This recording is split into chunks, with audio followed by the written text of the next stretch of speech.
अस्सलाम वालेकुम मुअज़्ज़िज़ वालिदैन। आज हमने जिस हर्फ को लिखना सीखा और पढ़ना सीखा वो है द दाल।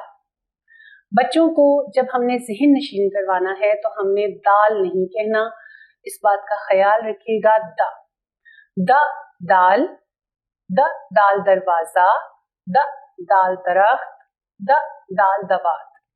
द से शुरू होने वाले जो भी अल्फाज बनते होंगे वो उनसे पूछें ताकि वो अपने जहन में आने वाले जो भी उनके जहन में आ रहे होंगे अल्फाज वो उनको दोहराएगा। और दाल से जितने लफ्ज़ आप रूटीन में बोलते हैं, अपने रोज़मर्रा में इस्तेमाल करते हैं, उनको उसी वक़्त रोक कर कहें कि ये किससे शुरू हो रहा है, दाल से। जैसे दवात, दाल दवात। अक्सर स्याही भरते हुए बच्चे जिस वक़्त पेन की निब अंदर डालते हैं तो हम उसी वक़्त पूछें कि ये क्या है, दवात। बच्चे को जब हम पार्क में लेकर जाते हैं तो दरख्त के पास से गुजरते हुए या दरख्त को दिखाते हुए हमेशा उसको इस बात को ज़हन नशीन उसी वक़्त करवा दें कि ये क्या है, दरख्त।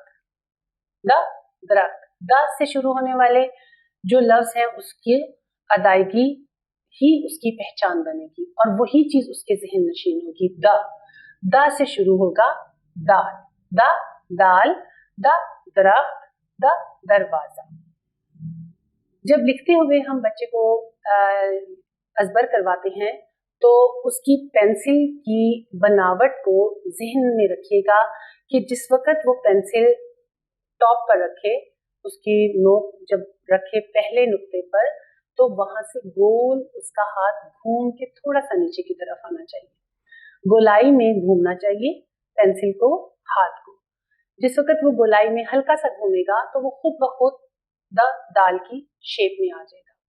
इस शक्ल में वो जब उसका हाथ खुद और उसकी पेंसिल हरकत करेगी तो वो खुद ब खुद एक खूबसूरत दाल की शक्ल में आ जाएगा।